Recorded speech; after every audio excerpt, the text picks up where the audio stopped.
சுச்சக்கர வரதாச்சாரியம் சுத்தசத்வ குருத்தமம் ஸ்ரீநிதி ராகவம் வந்தே அபார கருணாகரம். திருதண்டி ஸ்ரீ சின்னஜீயர் சுவாமி திருவடிகளில் அடியனுடைய பிரணாமத்தை தெரிவித்துக் கொள்கிறேன். இசைஞானி அவர்களுக்கும் அடியனுடைய நன்றி கலந்த வணக்கத்தை தெரிவித்துக் கொள்கிறேன். இங்கு கூடியிருக்கும் அத்தனை பேருக்கும் அடியனுடைய வணக்கம். 4 கேள்விகள் 4 பதில் பார்த்துட்டு அடியன் நிறைவு செஞ்சுடுறேன். முதல் கேள்வி, இந்த 4000 திவ்ய பிரபந்தத்தை நாம் ஏன் அறிய வேண்டும்? 2வது கேள்வி, இதற்கு ஏன் இசை வடிவம் என்பது தேவை? 3வது கேள்வி, அதை ஏன் நம்முடைய இசைஞானி அமைக்க வேண்டும்? 4வது கேள்வி, இதனால் நாம் பெறக்கூடிய பலன் என்ன? இப்போ முதல் கேள்வி, 4000 திவ்ய பிரபந்தத்தை நாம் ஒவ்வொருவரும் ஏன் அறிய வேண்டும்னா, இந்த திவ்ய பிரபந்தங்களை மீட்ட நாதமுனிகள் 5 காரணம் சொல்றார். பக்தாமிருதம், இந்த திவ்ய பிரபந்தம் என்பது நாம் சொல்லும் போது நம் நாவில் அமுதமாக இனிக்கும், அப்படியே மணக்கும். அந்த அமுதத்தை நாம் நாவார பருக வேண்டாமா? காதால் பருக வேண்டாமா? ஒரு ஆழ்வார் பாசுரத்தை சொல்லி இறைவன் முன்னே வழிபட்டு பாருங்கள். அந்தாம தன்பு செய்து என் ஆவிசேர் அம்மானுக்கு அந்தாம வான்முடி சங்கு ஆழிநூல் ஆரமுள செந்தாமரை தடங்கண் செங்கனிவாய் செங்கமலம் செந்தாமரை அடிகள் செம்பொன் திருவுடம்பே திருவுடம்பு வான்சுடர் செந்தாமரை கண் கை கமலம் திருவிடமே மார்வம் அயனிட கொப்புள் ஒருவிடமும் எந்தை பெருமார்க்கு அரணேயோ ஒருவிடம் ஒன்றின்றி என்னுள் கலந்தானுக்கே என்னுள் கலந்தவன் செங்கனிவாய் செங்கமலம் மின்னும் சுடர்மலைக்கு கண்பாதம் கை கமலம் மண்ணு முழு 7 உலகும் வயிற்றினுள தன்னுள் கலவாதது எப்பொருளும் தான் இலையே எப்பொருளும் தானாய் மரகத குன்றமொக்கும் அப்பொழுதை தாமரை பூ கண் பாதம் கை கமலம் எப்பொழுதும் நாள் திங்கள் ஆண்டு ஊழி ஊழிதோறும் அப்பொழுதை கப்பொழுது என் ஆறாவமுதமேனு பகவானும் இனிப்பான். அந்த பாசுரங்களும் இனிக்கும். அப்ப அந்த அமுதை பருக அருளி செயல் தேவை. 2, விஸ்வஜனானுமோதனம், அத்தனை ஜனங்களுக்கும் ஆனந்தம் தருவது. இது இன்னார் என யாருன்னு வேறுபாடு கிடையாது, ஆண் பெண்ணு வேறுபாடு கிடையாது, குறிப்பிட்ட குலத்துல பிறந்திருக்கணும்னு அவசியம் கிடையாது. எல்லோருக்கும் ஆனந்தம் தருவது. தினந்தோறும் இந்த பாடல்களை ஈரத்தமிழ சொல்லி ஒத்தொத்தரும் பகவானை வழிபடலாம். இது 2வது பெருமை. 3, சர்வார்த்ததம், நீங்கள் விரும்பிய எல்லா நன்மைகளையும் தரும், குலம் தரும், செல்வம் தந்திடும், அடியார் படுதுயராயினவெல்லாம் நிலந்தரம் செய்யும், நீழ்விசும்பு அருளும், அருளோடு பெருநிலம் அளிக்கும், வலந்தரும் மற்றும் தந்திடும், பெற்றதாயினும் ஆயின செய்யும், பெற்ற தாயினும் ஆயின செய்யும், நலந்தரும் சொல்லை நான் கண்டு கொண்டேன் நாராயணா என்னும் நாமம். 8 எழுத்து 8 கொடுக்கிறது. குலம் தரும், செல்வம் தந்திடும், அடியார் படுதுயராயினவெல்லாம் நிலந்தரம் செய்யும், நீழ்விசும்பு அருளும், அருளோடு பெருநிலம் அளிக்கும், வலந்தரும் மற்றும் தந்திடும், பெற்றதாயினும் ஆயின செய்யும், நலந்தரும். அப்ப அத்தனை நன்மைகளையும் பெற நாம் தினந்தோறும் இதை சொல்ல வேண்டாமா? இது 3வது காரணம். அடுத்து 4, ஸ்ரீ ஷடகோப வாங்மயம், நம்மாழ்வார் உள்ளிட்ட ஆழ்வார்கள், இந்த தமிழ் மண்ணில் அவதரித்த ஆழ்வார்கள் ஈரத்தமிழ்ல பாடினது. அந்த ஆழ்வார்கள் அவதரித்த மண்ணில் பிறந்த நாம அந்த ஆழ்வார்களுடைய தமிழ் வேதம் தமிழ் பாசுரங்களை அவசியம் சொல்ல வேண்டும். இது 4. 5வது, சகஸ்ர சாக்கோபனிஷத் சமாகமம் நமாமியகம் திராவிட வேத சாகரம். வேதங்களின் கருத்துகள் அத்தனையும் இந்த ஆழ்வார் பாசுரங்களுக்குள்ள இருக்கு. பகவான் வைகுண்டத்துல இருக்காருங்கிறத வேதம் சொல்லிடும். அதே இறைவன் நம்மை நோக்கி ராமனாக கண்ணனாக வந்தால் அந்த அவதாரங்களை இதிகாச புராணங்கள் சொல்லும்.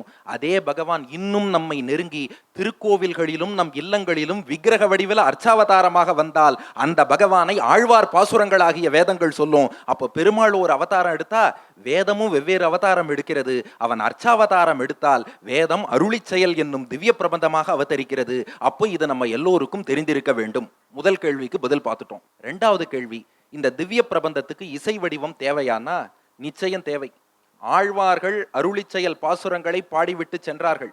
அதுக்கப்புறம் ஒரு காலத்துல இந்த திவ்ய பிரபந்தமே வழக்கொழிந்து போச்சு, மக்கள் மறந்து விட்டார்கள். நாதமுனிகள் என்ற மகான் தோன்றி குடந்தை ஆறாவமுதாழ்வான் பெருமாள் அருளாலும் நம்மாழ்வார் அருளாலும் 4000 பாட்டை மீட்டார். மீட்டுட்டு தன் ஊர் காட்டுமன்னார் கோவில் வீரநாராயண பெருமாள்கிட்ட போறார்.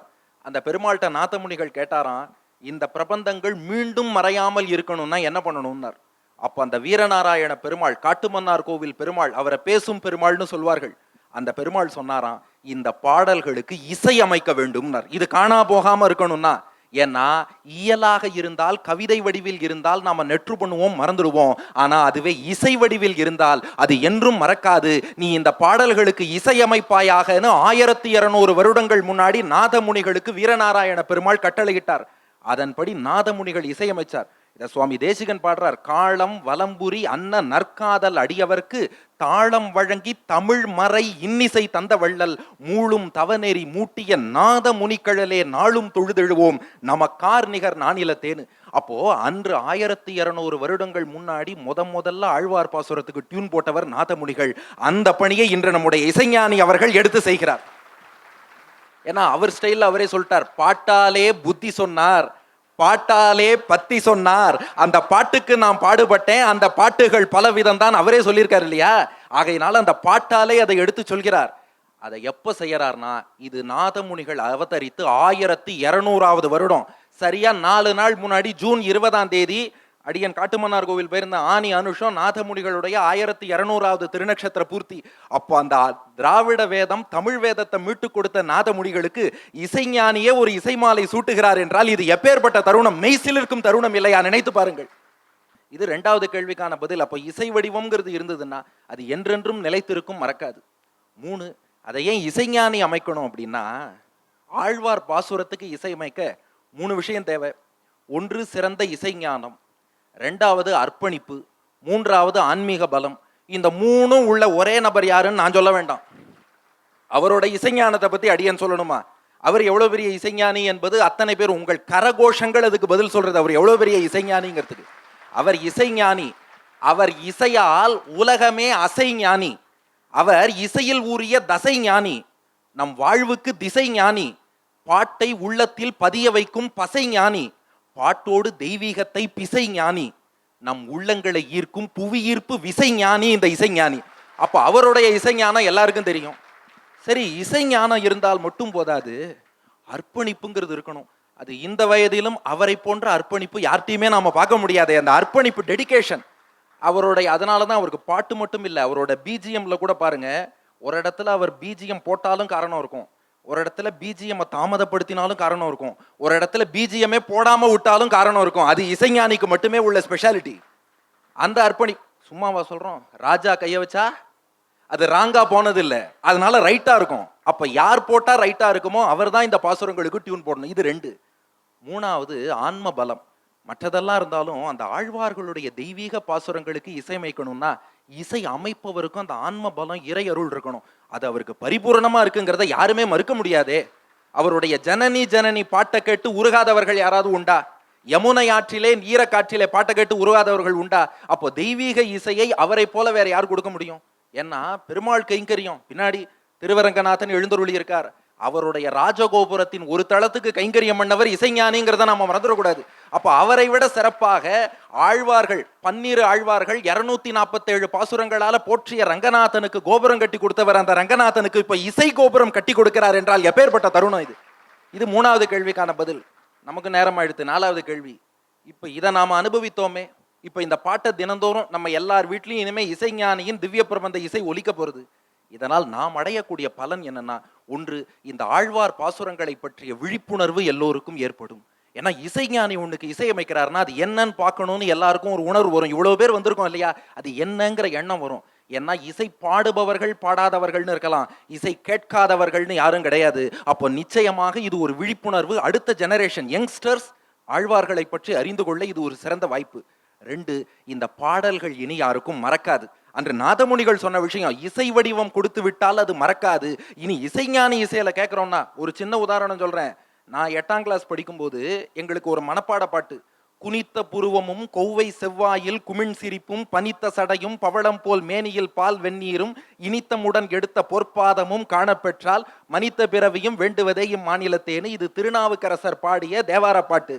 இது எங்க வாத்தியார் சொல்றதுக்கு முன்னாடி என் பக்கத்துல உட்கார்ந்திருந்த பையன் சொன்னான், எப்படிடா சொன்னேன்னு கேட்டேன். இது தளபதி பட பாட்டுப்பா, இசைஞானி இசையமைச்சிருக்காருன்ட்டான். அப்போ ஒரு தேவார பாட்டுன்னா தெரியாது, இசைஞானி பாட்டுன்னா தெரியும். அப்போ இளைஞர்கள் நினைவில் கொள்வதற்கு இதைவிட சிறந்த வழி உண்டா? 3வது, இந்த இசை என்பதுதான் நம்ம உணர்ச்சிகள், அந்த எமோஷனை நல்லா கன்வே பண்ணும். அப்போ இசைஞானியின் இசையோடு சேர்ந்து இந்த பாடல்கள் அப்படியே நாம பகவான்கிட்ட சொன்னா நம் உணர்வுகளை இறைவனிடம் தெரிவிக்க முடியும். ஒரு கம்யூனிகேஷன். இதுவரை நாம் பண்ண பூஜைங்கிறது ஒரு ரிச்சுவலா இருக்கும். நாளைக்கு இந்த பாடலை சொல்லி நாம் அந்த பூஜையை செய்யும் போது உள்ளம் உருகும். we can communicate with Lord.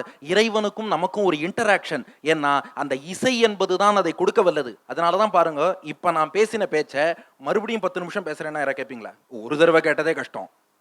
ஆனா இசைஞானி ஒரு பாட்டை பாடுறாருன்னா மீண்டும் ஒரு முறை பாட சொல்லுங்கள், மீண்டும் ஒரு முறை போடுங்க. பாட்டுக்கு மட்டும்தான் ரிப்பீட்டு, பேச்சுக்கெல்லாம் ரிப்பீட் இல்ல, அப்பீட்டு நீ போ, அவ்வளவுதான். பாட்டுக்கு மட்டும்தான் என்னைக்குமே யூடியூப்ல அவருடைய பாடல்கள் எத்தனை முறை மீண்டும் மீண்டும் கேட்கிறோம். அப்ப அதை மீண்டும் மீண்டும் கேட்டு அந்த உணர்வோடு கலக்கக்கூடியது எதுனா இசை.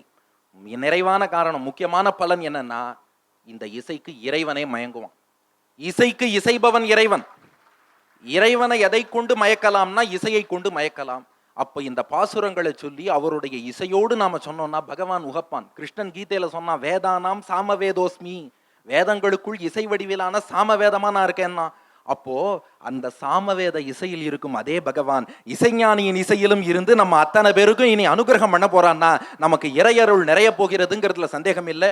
டு கன்க்ளூட், இசைஞானி அவரே எழுதி அவரே இசையமைத்த சில வரிகளை சொல்லி பூர்த்தி பண்ணிடுறேன். காமம் தேடும் உலகிலே, காமம் தேடும் உலகிலே கீதம் என்னும் தீபத்தால் ராமநாமம் மீதிலே நாதர் தியாகராஜரும், தியாகராஜா மட்டும் இல்ல, அது போல நாதர் இளையராஜரும் ஊனை உருக்கி உயிரில் விளக்கை ஏற்றினாரம்மா. அவர் பாடலின் ஜீவன் அதுவே அவரானார். நன்றி, வணக்கம்.